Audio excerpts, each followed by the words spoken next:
chegando aqui. Bom, pessoal, vamos lá. Vamos falar a respeito da XP no São Paulo Futebol Clube. Bom, a XP corre sérios riscos de melar no São Paulo. Por quê? Porque foi feita uma proposta e dentro a esta proposta, ainda não declarada pelos conselheiros do São Paulo ou pessoas próximas, há algumas situações em que a XP coloca muita autoria no contrato. E aí, toda a galera do Conselho do São Paulo não está muito feliz ou entusiasmada com a proposta da XP.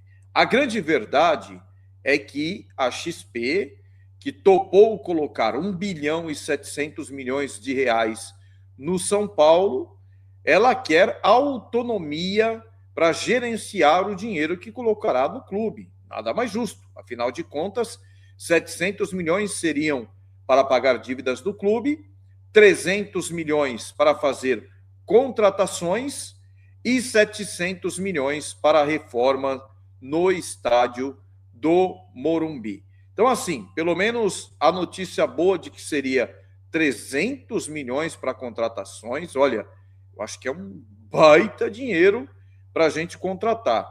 Porém, contudo, no entanto, continua um entrave, porque segundo consta e segundo algumas pessoas ligadas ao clube, dizem que pessoas da XP querem autonomia total sobre o São Paulo, ou seja, uma espécie de um controle geral das finanças do clube. Eu, olhando pela situação do clube, né, eu vejo a situação que o clube se encontra, eu não colocaria, já falei aqui, né, a gente fez uma live aí com o conselheiro Flávio Marques, eu jamais, sendo muito São Paulino, apaixonado pelo São Paulo, colocaria dinheiro num clube se eu não tivesse controle do dinheiro que eu estivesse colocando, ainda mais com pessoas que a gente não tem a mínima confiança dentro do clube. Então, olhando tudo isso, eu vejo que a XP, se de repente negarem, rejeitarem a proposta, e olha, eu digo para vocês, conhecendo como é o São Paulo Futebol Clube, vão rejeitar a proposta e vão inventar 1 milhão de desculpas para vocês e vão colocar a culpa na empresa. Escuta o que eu estou falando. Escuta só o que eu estou falando, tá? As informações que eles vão passar vão ser de que a culpa é totalmente da empresa. Porém, eu tenho um contato de uma pessoa que eu acredito que possa me ajudar, né, a trazer mais informações, se isso vier a acontecer, mas diretamente da XP Investimentos. Eu acredito que essa pessoa possa me ajudar e me ajudar muito com uma informação clara e transparente sobre esse contrato. Boa noite aqui também para o Luiz777, estamos juntos. O Emerson São Paulo podia ir atrás do Lucas Barbosa do Red Bull Bragantino. Ele joga muito e mandava uns bags para lá, né? Uma possível troca. Dorval Bispo, tamo junto, grande abraço. São Paulo capital, Valmir Aparecido, boa noite. João Paulo de Almeida, membro do canal, tamo junto, voltamos à tortura chamada São Paulo. As velhas raposas não querem um clube novamente, grande, exatamente. Walter, então não tem jeito, fecha o futebol. Então, é o que eu falo, realmente é preocupante a situação do clube, principalmente financeiro. O São Paulo já ultrapassou 1 bilhão de dívidas, e eu falei para vocês que o São Paulo ia ultrapassar 1 bilhão de dívidas, eu tinha deixado isso daqui muito claro a todos que acompanham o nosso canal, né? Deixei isso aqui evidentemente claro, ok? E agora a gente vai ver aí em breve o balanço do São Paulo e nós vamos ver realmente, né, essa situação, tá? Vai pegar os números e vai ver que o São Paulo ultrapassou 1 bilhão em dívidas. Joalisson, tamo junto, boa noite. Thales Daniel Pereira, boa noite. Lenilton Cerqueira, boa noite. Sejam todos muito bem-vindos aqui, tá? E aí, outro caso também, né? Os saques de 100 mil por mês que o presidente Júlio Casares estava fazendo no São Paulo Futebol Clube, né?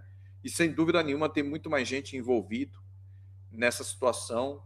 Não é só o Júlio Casares. Eu acredito que quando as investigações apertarem, a gente vai acabar sabendo de mais pessoas que estavam envolvidas nessa falcatrua dentro do clube.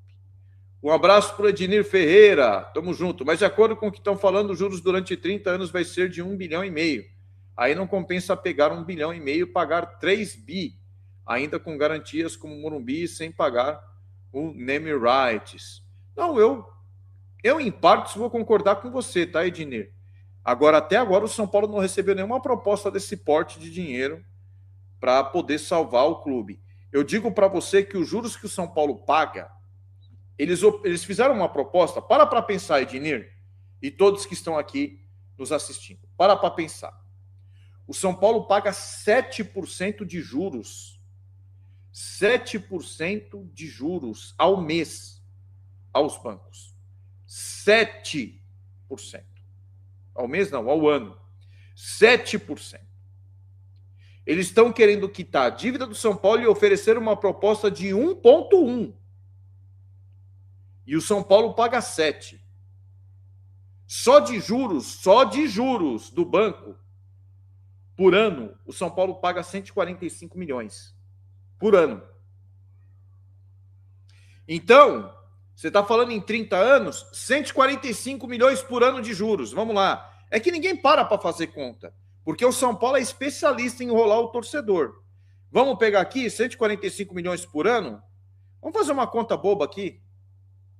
145 milhões por ano, 30 anos. Vamos lá? 12 vezes 30. Dá 360 meses, né? Mas vamos multiplicar por 30. 145 vezes 30, que é por ano, né? Então são 30 anos. Daria, só aqui, tá? Daria 4 bilhões e 350 milhões.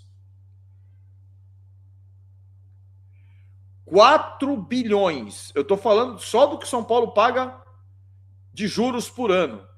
Tá? Em 30 anos, daria 4 bilhões e 350 milhões. Então, meus amigos, a proposta é boa hoje, mas eu estou falando disso aqui. Vocês não estão fazendo uma conta básica.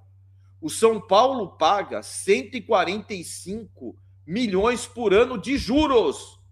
Só de juros. E esses juros eles vão aumentando, porque você não paga a dívida. Aí você soma ele por 30. 145 vezes 30. Vai dar 4 bilhões e 350. Em 30 anos.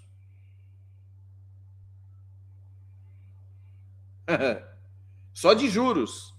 Tá? Eu só estou falando dos juros do São Paulo, fora a dívida. Que os juros vão aumentando, a dívida vai aumentando, os juros vão aumentando. Isso aqui é por ano. Então, é uma conta tão simples e tão básica que ninguém faz. Ah, não vale a pena porque os juros vai ser tanto e tal. Só que a gente já está pagando 145 milhões por ano. E vai aumentar a cada ano, porque você não vai conseguir pagar essa dívida. A não ser que tivesse, por exemplo, umas 2, 3 empresas interessadas no São Paulo em pagar essa dívida, em fazer um investimento de 1 bilhão, 1,5 bilhão, mas não tem nenhuma empresa, disposta a fazer isso no São Paulo hoje. Não tem nenhum investidor disposto a colocar 1 bilhão e 700 milhões no São Paulo hoje. Não tem.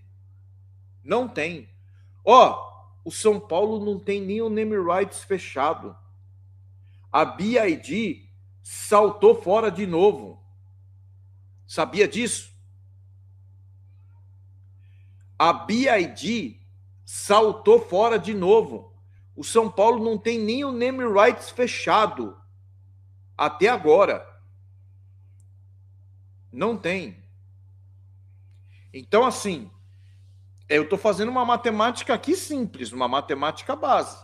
Se vai dar certo ou não, ninguém ofereceu essa grana para o São Paulo, esse empréstimo, esse investimento, até agora. Pausa de 5 segundos para pedir a sua ajuda ao nosso canal com o seu like e se inscrever se ainda não for um inscrito. 2026. No vídeo de hoje, vamos mostrar para você, torcedor São Paulino, como que gosta de jogar o Domingos Duarte.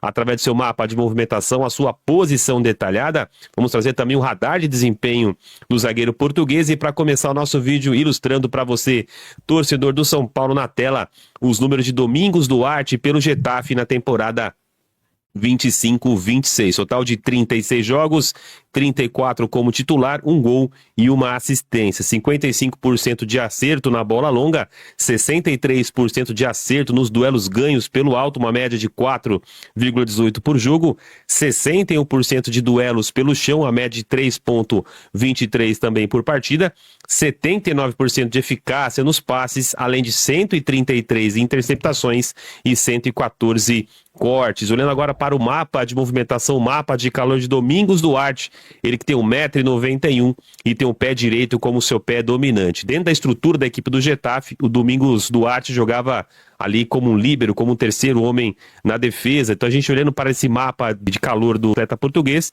a gente percebe que é um jogador que não pisa tanto assim no campo de ataque do adversário, se preserva um pouco mais a defesa. Aliás, o Getafe, né, ficou com a terceira melhor campanha defensiva do Campeonato Espanhol, perdendo apenas para Barcelona e também para Real Madrid, jogava sempre num bloco mais baixo, então por isso que talvez o atleta português não subisse tanto ali para tentar investida no ataque, mas é um zagueiro que sabe jogar tanto pelo lado direito como pelo lado esquerdo, como sua própria posição detalhada já nos mostra. Ele jogou tanto pela direita como também pela esquerda, mas os jogos, se nós assistimos o Duarte, ele jogou ali como um terceiro zagueiro na linha com 3 defensores. Olhando agora para o radar de desempenho do Domingos Duarte, ele que tem 31 anos, utilizamos aí os números do jogador aliado também ao seu mapa de movimentação e com a ajuda da inteligência artificial chegamos a uma média final de 7,1 e avaliamos alguns critérios deste jogador, como por exemplo, duelos defensivos 7,8, o seu posicionamento defensivo 7,2, a sua saída de bola aliada ao seu passe 6,5, a sua cobertura 6,5, e esse ponto é interessante, a sua liderança dentro de campo 7,5, chegamos aí à média final de 7,1 e dentro da nossa escala de avaliação, o Domingos Duarte é um bom reforço para o São Paulo para a sequência de 2026. Olhando um pouco agora para essa fase de construção da equipe do Getafe, o Getafe que teve a terceira melhor defesa do Campeonato Espanhol, ficando apenas atrás de Barcelona e Real Madrid, construía sempre nesse 3+1 ou nesse 3+2, e o Duarte, né, um jogador importante para essa fase de construção da equipe espanhola, é um jogador que tem essa boa visão de jogo para mapear como agora, observando, né, quem está ao seu lado, se vai ser um passe em ruptura ou se vai ser uma bola longa na saída, mas é um jogador que tem essa característica de iniciar essa construção ofensiva da equipe do Getafe. Nesse jogo contra o Oviedo, por exemplo, o Getafe empurrando a equipe adversária para o seu campo de defesa, e aí o Duarte iniciando essa construção, ele vai dar outra mapeada, né? Ele vai tentar observar qual jogador está mais livre para iniciar essa jogada, ele vai dar um passe de lado, mas é um zagueiro que tem essa característica de ter essa construção através, seja ela pela bola longa ou até mesmo o passe mais ruptura como agora. A gente percebe ele mais uma vez nessa construção e tem a bola longa como uma das suas principais características. Se você estiver gostando do vídeo, torcedor do São Paulo, deixa o like para que chegue mais e mais torcedores do Tricolor. Uma das saídas, né, da equipe do Getafe é sempre a bola longa, né? Porque o Getafe trabalhar sempre um jogo mais reativo e tem a bola longa, né, como uma das suas principais saídas de jogo.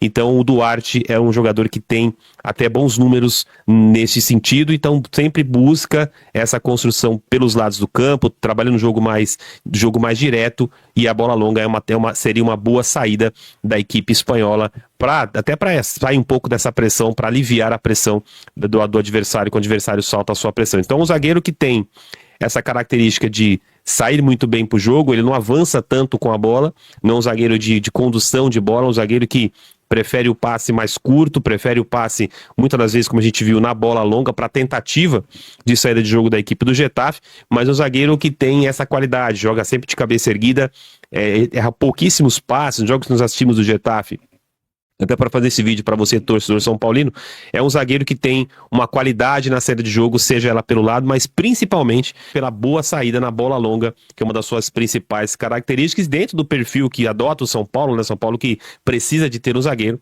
O Domingos Duarte pode ser sim um bom reforço para a sequência de 2026. Embora não seja um zagueiro de velocidade, os Domingos Duarte tem um bom posicionamento defensivo e esse lance ilustra muito bem o que eu quero dizer. O atacante ali já em vantagem diante do zagueiro português, mas a leitura defensiva do Duarte chama bastante atenção, ele consegue esse desarme pelo chão.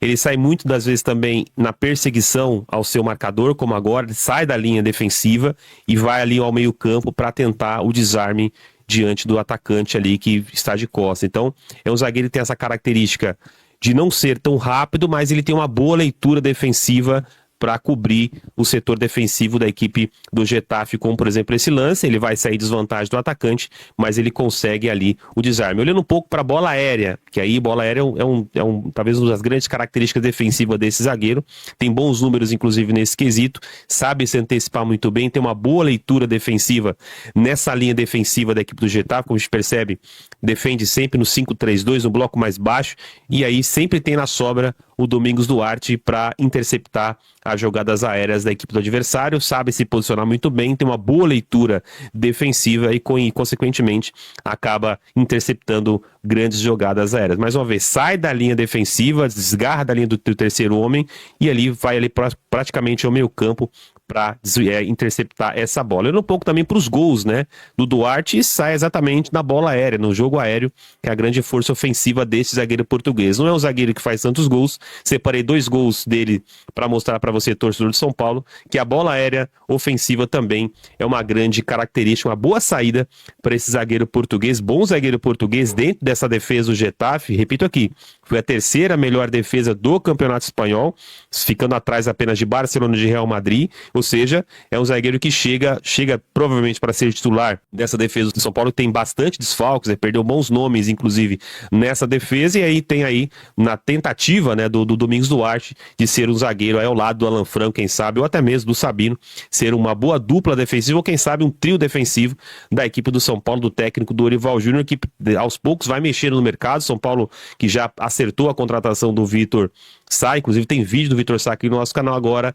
busca o zagueiro português de 31 anos, São Paulo muito próximo então de acertar a contratação desse jogador. Mas eu quero saber a sua opinião, torcedor São Paulino, o que você pensa, o que você acha desse possível reforço de São Paulo domingos do vídeo.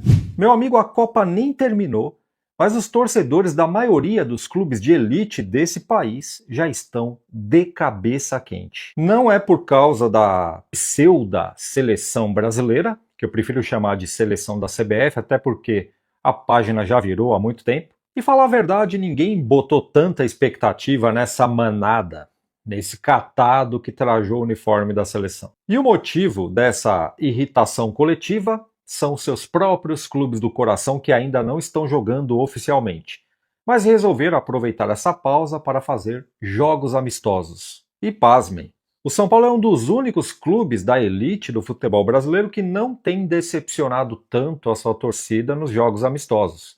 Até esse momento o São Paulo fez 4, empatou 2 e ganhou 2. E o ataque tem funcionado muito bem. Fizemos 7 gols e tomamos apenas 3. E para nossa alegria, até o Rian Francisco voltou a marcar. Isso é muito bom. E se essa criatura não tivesse se lesionado gravemente o ano passado, nesse ano aqui ele já estaria em um clube de elite do futebol europeu. Sem sombra de dúvida. Bom, falei do São Paulo, que é um dos clubes de elite que menos está decepcionando nessa temporada de amistosos, mas por outro lado tem o Corinthians, que é o clube que mais decepcionou até o momento. O Corinthians empatou em 1-1 com o poderosíssimo Cascavel do Paraná. E para quem acha que o Corinthians não levou a sério essa partida, jogou por jogar, muito se engana. O Corinthians não só levou a sério, como teve até pancadaria nesse jogo. Porém, a situação mais polêmica e intrigante aconteceu depois que a partida terminou. Um atleta do Corinthians participou da coletiva e botou o dedo na ferida. Resolveu jogar tudo no ventilador na frente de todo mundo. E essa situação que ele explanou, sem vergonha nenhuma, voltou a acontecer também no São Paulo. Veja e tire suas conclusões. E que precisamos, independente de qualquer coisa, dar o nosso melhor todo dia, trabalhar muito forte todo dia, deixar a parte externa para quem precisa resolver, né? É óbvio que a gente não vai ser hipócrita falar que não atrapalha, que essa parte ela chega até nós, a gente sabe de todas as informações, a gente é afetado quando os salários são atrasados, Mas isso tenho certeza que a diretoria está trabalhando para resolver, tem se comunicado da melhor forma com a gente. Isso não é bom para o clube, não é bom para a nossa sequência, não é bom para nós, mas a gente é profissional, a gente sabe muito bem separar as coisas, entender que dentro do campo a gente precisa fazer o nosso melhor. Atraso de salário não é exclusividade do Corinthians e do São Paulo, ok? Tem muitos clubes de ponta do futebol brasileiro que estão passando por isso nesse momento. No caso do São Paulo, quando o Júlio Casares foi empichado, tomou um pé no rabo no começo do ano, a primeira coisa que o senhor Massis fez quando assumiu a presidência foi reunir os jogadores e prometer que ia acertar as pendências com eles. Recapitulando, isso foi no começo do ano. Mas no começo desse mês de julho, o São Paulo voltou a atrasar com os caras. E novamente fizeram uma reunião com os jogadores e prometeram de novo que iriam acertar o salário dos caras. Só que dessa vez deram um prazo de um mês. E eu percebo que tem uma porrada de torcedores do São Paulo culpando única e exclusivamente o senhor Massis por mais esse atraso do São Paulo com os jogadores. Mas veja bem, quando o senhor Massis assumiu a presidência do São Paulo, os problemas já estavam aí. E não tem como resolver o problema de uma década em 5 meses. E para ajudar a arrebentar com tudo, veio a tal da Copa do Mundo e o São Paulo está quase 2 meses sem jogar. E sem contar a meta de vendas para esse ano, que está na casa de 180 milhões de reais. E o São Paulo até esse momento não vendeu nada. E eu não estou passando pano para o senhor Massis, não, tá? Eu só estou me colocando no lugar dele e encarando a realidade. E aí, na semana passada, estourou a polêmica do Júlio Casares. Eu até falei sobre isso no meu vídeo anterior, mas eu vou resumir aqui. O Júlio Casares está sendo investigado por suspeitas de gestão temerária e irregularidades financeiras pelo Ministério Público e pela polícia. E nessa apareceram 2 testemunhas que afirmaram que o Júlio Casares fazia saques milionários em dinheiro, na quantia de 100 mil reais todo santo mês, dos cofres do clube, sem comprovação integral. Aí o negócio começou a esquentar. E também mostrei no vídeo anterior a resposta que o Júlio Casares deu, se isentando da suposta culpa. E só uma observação antes de continuar. Eu usei a palavra suposta por protocolo e eu vou te explicar. O caso ainda está sendo investigado, ainda está em processo. Não tem martelo batido e não tem culpados ainda. E se eu usar algum tipo de afirmação, se eu ousar afirmar alguma coisa, a corda vai estourar do lado de cá, entendeu? E deixo claro e escancarado aqui que se for confirmado o suposto ato do Júlio Casares, é cadeia. Eu vejo esse tipo de atitude como roubo, e lugar de bandido é na cadeia. Dito isso, seguimos. E lendo os comentários daquele vídeo, eu percebi esse daqui. O Massis sabia de tudo, pois era vice e fechou os olhos. Eu coloquei em pauta esse comentário porque eu tenho certeza que tem algumas pessoas com esse seguinte pensamento, cujo eu discordo e eu faço questão de explicar o porquê. Quem abriu as portas do São Paulo para essas investigações foi justamente o senhor Harry Massis Jr. E se ele tivesse sabendo das coisas que supostamente o Júlio Casares estava fazendo e não ter denunciado no ato, ele seria cúmplice. E cúmplice também responde. Sabia dessa? E você acha mesmo que o senhor Massis abriria as portas e facilitaria as investigações se ele tivesse algum dedo nessa história aí? É evidente que não, não é? O que eu vejo é que o Massis é um divisor de águas no São Paulo, né? Toda essa limpeza que está acontecendo na cúpula tem muito dedo dele. E a coisa mais importante que ele está fazendo, além dessa limpeza na cúpula, é convidar os potenciais investidores para dialogar, coisa que os últimos presidentes nem pensavam em fazer, nem queriam isso. Porque a matemática é muito simples. Para entrar um investidor no São Paulo, o sujeito vai exigir minimamente transparência, que é uma parada que não existia no dicionário de Júlio Casares, do Leco, do Aida. E segundo o jornalista Gabriel Sá, Domingos Duarte entrou em contato com a diretoria do São Paulo, pediu desculpas pela demora na negociação anterior e aceitou reduzir os valores inicialmente pedidos para jogar no tricolor paulista. As partes se reuniram nesse domingo, dia 12. O São Paulo reduziu a oferta apresentada há cerca de 2 semanas e o zagueiro português de 31 anos topou. E pelo que consta, o cidadão tá vindo para ser titular, hein? Vai jogar ao lado do Arboleda. Pode esperar. Eu tenho certeza que o elemento flertou com a possibilidade de ser esquecido. de perder a oportunidade de jogar no São Paulo, que está passando por dificuldade, sim, mas ainda assim é um dos maiores clubes da América do Sul. Estou sendo clubista de falar isso? Não, eu estou sendo realista. E você, o que acha disso? Deixa aqui embaixo a sua opinião, que eu... O São Paulo recebeu uma sondagem do Internacional pelo atacante André Silva, como já falamos em outros vídeos. O tricolor, porém, recusou a proposta. O clube gaúcho buscava um empréstimo após a saída de Rafael Borré para o River Plate, mas o tricolor não aceitou o modelo de negócio. A diretoria entende que o jogador ainda pode ser útil ao elenco e só considera abrir conversas em caso de proposta de compra definitiva. Com isso, André Silva permanece no Morumbi e segue como alternativa ofensiva para Dorival Júnior na sequência da temporada. O técnico Dorival Júnior terá um importante reforço à disposição a partir desta segunda-feira, após representar a seleção do Paraguai na Copa do Mundo de 2026 e cumprir um período de descanso. O volante Damian Bobadilla se reapresenta ao São Paulo para iniciar os trabalhos com o restante do elenco. O meio-campista foi o único jogador do tricolor convocado para o Mundial e recebeu uma semana de folga após o encerramento da campanha paraguaia, eliminada nas oitavas de final pela França. E uma última informação que chegou quando estávamos finalizando a edição deste vídeo. O jornalista Flávio Prado publicou em seu perfil do Instagram que o São Paulo aumentou a oferta por Caleri. Agora o São Paulo oferece 2 milhões de luvas, 1,5 milhão por mês e sem bônus por resultados. Já o seu staff quer 1,8 milhão de luvas, 1,7 milhão por mês e bonificações por conquistas e classificações. Ao todo, os vencimentos podem chegar a patamares superiores a 2 milhões por mês. Mais detalhes dessa notícia de última hora, iremos trazer no próximo vídeo. Mas você, torcedor, tricolor, você aprova a renovação de Caleri com um salário de cerca de 2 milhões de reais por mês? Deixe sua opinião nos comentários.